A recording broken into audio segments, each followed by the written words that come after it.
नमस्कार, आप देख रहे हैं मघी न्यूज़। मैं हूं सुधेंदु रमन। आज प्रदेश जो है राजद कार्यालय में आदिवासी महासम्मेलन जो यहां पर आयोजित किया गया था। लालू प्रसाद यादव के आने की संभावना थी, तेजस्वी यादव के भी आने की संभावना थी, लेकिन तेज प्रताप यादव आए। उन्होंने महती सभा को संबोधित किया और उसमें उन्होंने जो है बीजेपी और उनके सहयोगियों पर बहुत करारा हमला बोला।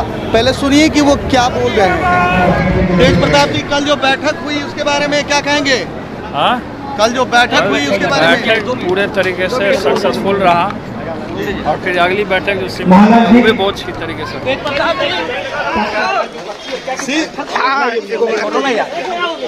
पीछे करो, पीछे करो, ऐसे रिकॉर्ड करिए ना भाई। माइक तार कहाँ है? बोलिए बोलिए सर। कोई माइक मत पकड़िए आप लोग, आराम से।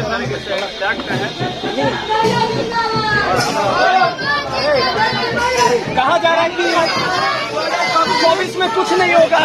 बीजेपी वाले बोल रहा है नहीं होगा, इसे बोल दीजिए। तो जैसा कि आपने सुना कि वो ये बोलते हुए नज़र आ रहे हैं कि कल की जो बैठक हुई थी, जो महागठबंधन की और विपक्षी एकता की जो बैठक हुई थी, वो काफ़ी सफल रही।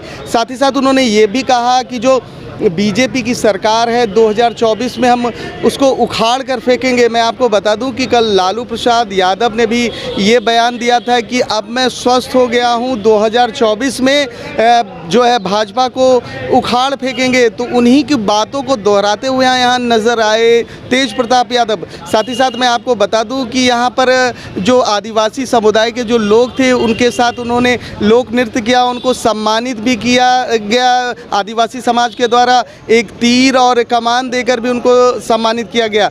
तो आप कह सकते हैं कि जो 2024 में जो लोकसभा चुनाव होना है उसको लेकर तेज प्रताप यादव ने ये बयान दे दिया है कि बीजेपी और उनके सहयोगी को वो उखाड़ फेंकेंगे। हमारी तमाम ऐसी खबरों को देखने के लिए आप देखते रहिए मघी न्यूज़।